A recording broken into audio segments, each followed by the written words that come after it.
Good afternoon, dear colleagues. Now we are opening this session, Company Symposium 3. So I'm Yukiko Katagiri from Toho University, Tokyo, Japan. I will chair this session. So our title is The ART Revolution, Breaking Barriers and Redefining Possibilities. So we have three distinguished speakers. So let me introduce the first speaker, Dr. Ichiyama. He graduated from Juntendo University, Tokyo, Japan in 2010. And he established his own clinic in Tokyo in 2022. So she got many hours at the meetings. So he is an upcoming speaker as clinician and a scientist. So Dr. Ichiyama, please come to the stage.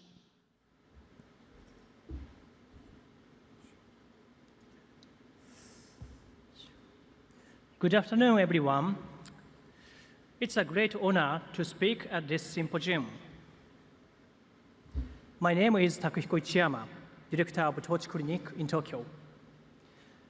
Today, I'd like to speak on the theme ART for a nation in crisis, strategic fertility solutions for Japanese future.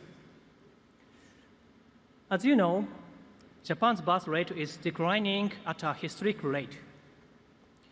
In this crisis, fertility treatment is no longer just personal, it's public. At Tochi Clinic, we believe that ART must go beyond achieving pregnancy. If you've ever wondered, how can I help my patient not just conceive, but completely their family? Then this talk is for you. My disclosures are shown here. Here are the three key messages I'd like to share with you today. First, ART should begin with family planning, not just fertility. Second, COS should be designed by working backwards from embryo goals. And third, individualized ART must achieve success today and options for tomorrow. This is today's agenda. First, let's begin by looking at Japan's fertility crisis and how ART has come to play an important role. Japan's birth rate continues to fall. In 2023, the total fertility rate fell to 1.20, and only about 727,000 babies were born. And last year, the number of births has dropped below 700,000, a truly alarming milestone. This is the lowest number ever recorded. This chart shows the proportion of children born outside of marriage across various countries. As you can see here, non-marital births are extremely rare in Japan. Only 2% of babies are born outside marriage. In contrast, in many Western countries, this number ranges from 30 to 6% in Japanese culture. Marriage and childbirth are deeply intertwined. So when fewer people get married, fewer babies are born. This cultural pattern is one key reason behind declining birth rate. This graph shows the annual trend in the number of marriages in Japan. About 50 years ago, there were around 1.1 million marriages per year. But today, the number has dropped to just 475,000, less than half. Now, let's shift to a more hopeful perspective. This graph shows how many children Japanese couples ideally want to have. The orange represents couples who hope to have 2 children. The blue shows 3 or more.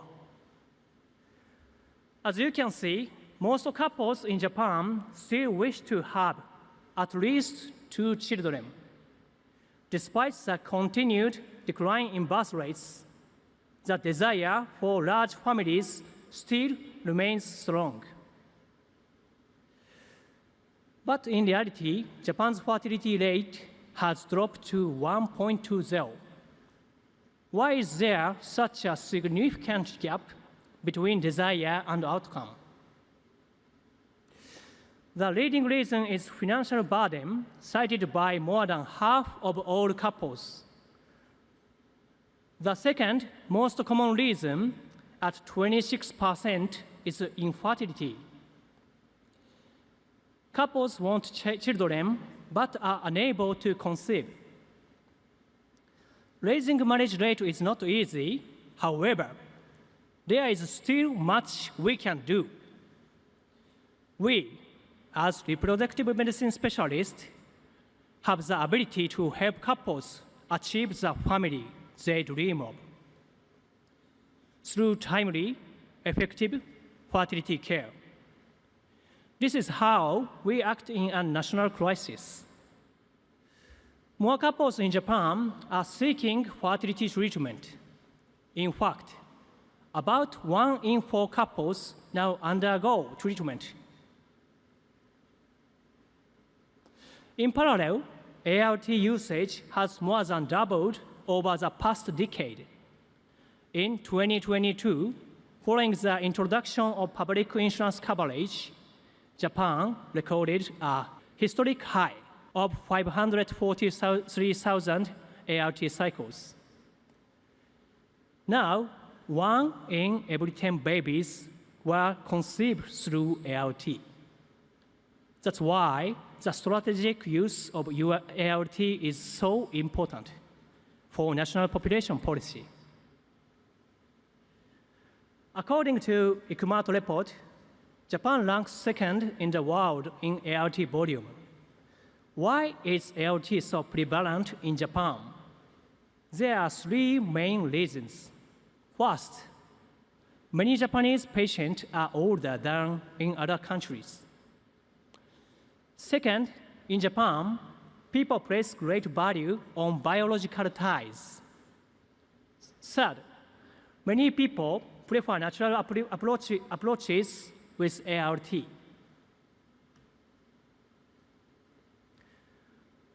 According to the report, about 46% of ART patients in Japan are over the age of 40, the highest proportion in the world. Because of this, pregnancy rates are much lower. At the same time, egg donation and adoption are not widely accepted in society. So many older patients have no real choice but to keep trying ART with their own eggs, even if the clinical outcomes are very poor. Many people in Japan prefer natural approaches in ART, such as mild stimulation or even natural cycles. This reflects a cultural preference for less invasive treatment. But it often means that fewer eggs are collected. This limits the number of embryos available for transfer or cryopreservation. And when patients return later, hoping to have a second child, many find that no frozen embryos are left. In this context, what should we, reproductive specialists, do? We need to offer treatment strategies that are tailored to each couple's reproductive goals. This means estimating how many blastocysts are needed to complete their family plan. And when needed, we also plan for surplus embryos to support future pregnancies. Before we dive into the strategies of controlled ovarian stimulation, COS, let's take a moment to step back and reflect. On the left, you can see a well-known image, the pregnancy-wasted iceberg. It shows how common natural losses are throughout human reproduction. So why do we provide fertility treatment? Our ultimate goal is a live birth, right? To get there, we must manage every step from fertilization to delivery. That means we need to support implantation, reduce miscarriage, obtain euploid embryos, and retrieval enough oocytes. All of this depends on one key starting point, choosing the right COS protocol. Let's begin with the basic of pregnancy, how it is established, how it continues, and why miscarriage occurs. This Japanese study analyzed over 1,000 cases of miscarriage. Chromosomal analysis showed that nearly 80% were caused by aneuploidy. That's why obtaining euploid embryos is key to achieving a live birth. Now, let's turn our attention to euploid embryos. In this study, over 12,000 blastocysts were analyzed by biopsy. The results are clear. More than 50% of blastocysts were euploid in women under 35. But the rate dropped to around 18% in women aged 41 to 42. As maternal age increases, more embryos are needed to achieve a live birth. Let's take a closer look at how many oocytes are needed to obtain one euploid embryo. This graph shows how many mature oocytes are needed to obtain one euploid embryo based on maternal age. For example, look at the purple line that represents age 36. To reach a 90% chance of getting one euploid embryo, you need about 16 mature oocytes. In contrast, at age 40, you would need about 32 oocytes to reach the same probability. This study looked at the relationship between the number of oocyte retrieval and the cumulative pregnancy rate. The dark blue bars represent cumulative pregnancy rate. These continue to rise steadily with more oocytes and do not plateau.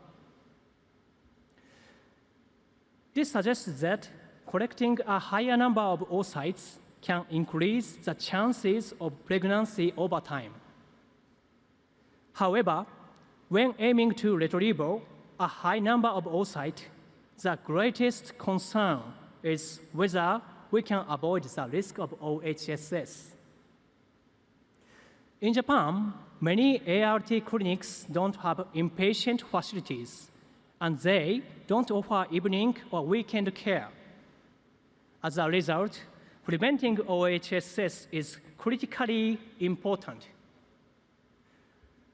For patients with high risk of OHSS, we apply a modified GnRH antagonist protocol, originally developed by Dr. Tanaka, who in fact will be speaking later in this session. In this protocol, letrozole is started when estradiol levels begin to rise. When the leading follicle reaches 18 millimeters, we add the antagonist. Stimulation continues until the follicles reach 24 mm, followed by agonist trigger. After oocyte retrieval, we administer cabergoline and antagonist. As shown here, this approach achieves 0% OHSS and a high number of good quality blastocysts. It's a safe and effective strategy for high responders. And we have adopted a similar protocol in our clinic. Before moving on to the next topic, I'd like to a moment to share something personal.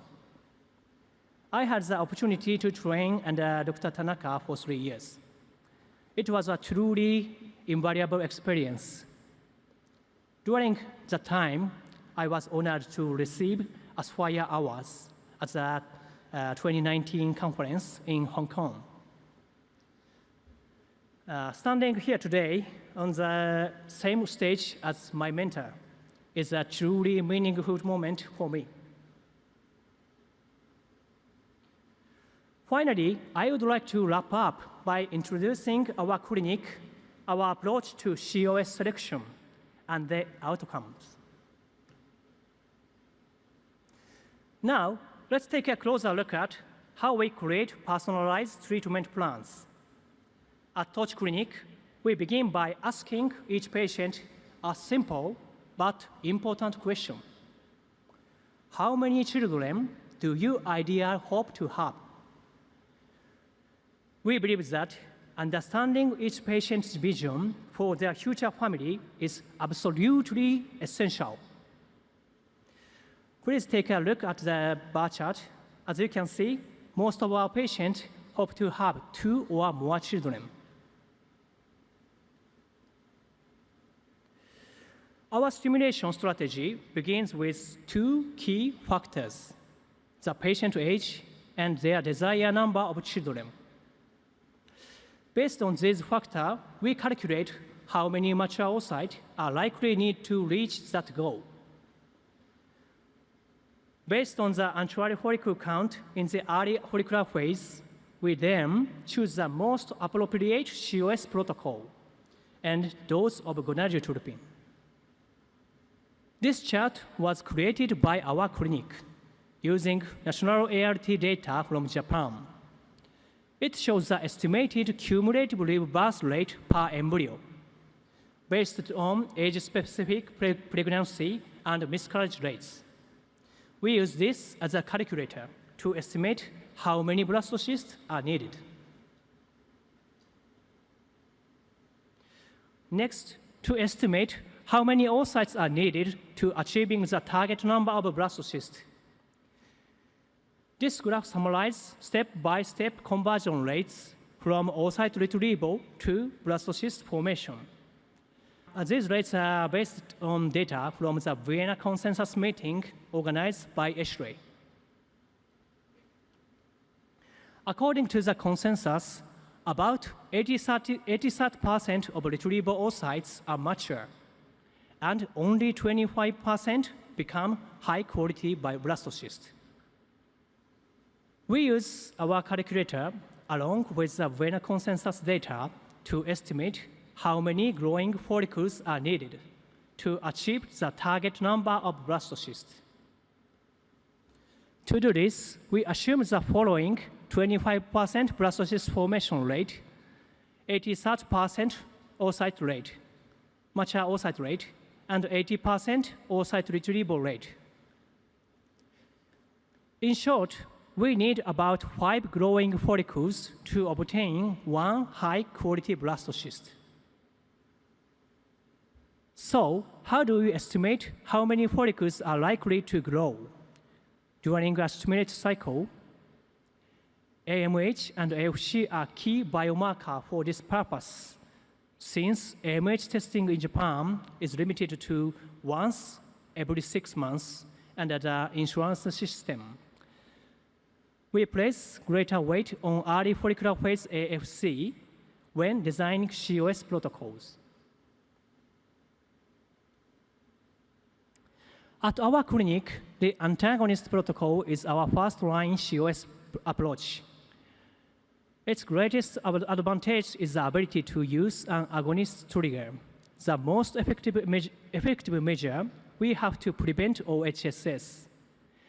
As you can see in this graph, our use of the antagonist protocol is significantly higher than the national average in Japan. For high-risk patients, we adapt the modified GnRH antagonist protocol introduced earlier.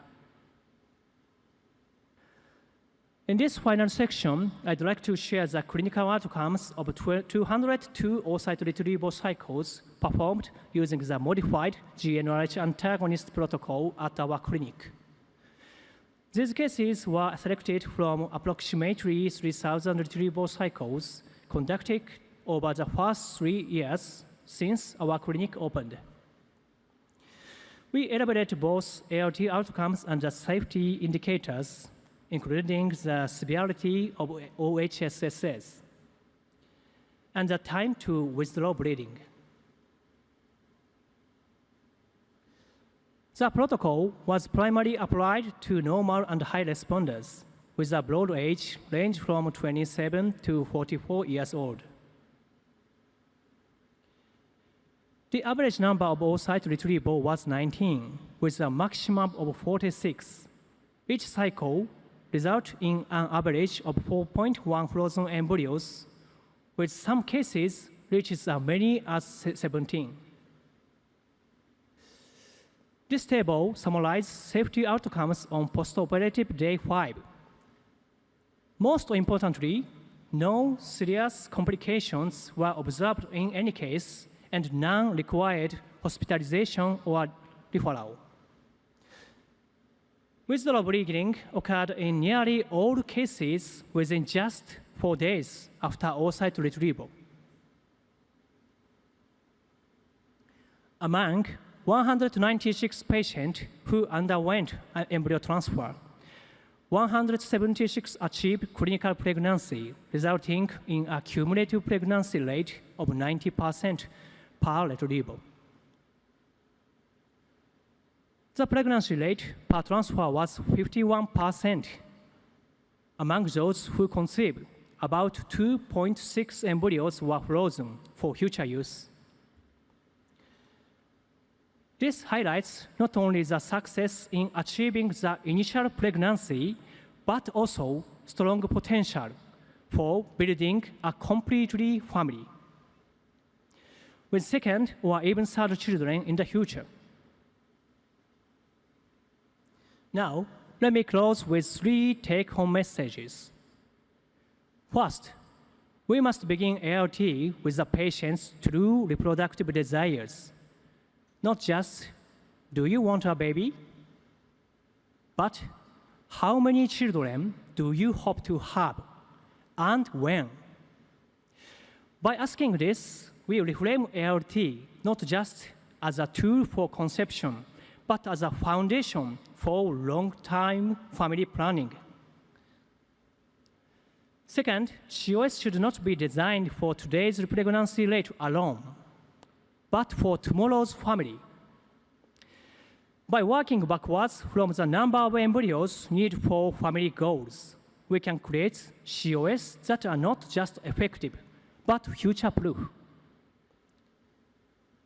And third, individualized ALT strategy can safely deliver not only strong outcomes, but real options. When surplus embryos are preserved, couple gain not only a child, they gain the freedom to plan for the next with confidence, not compromise.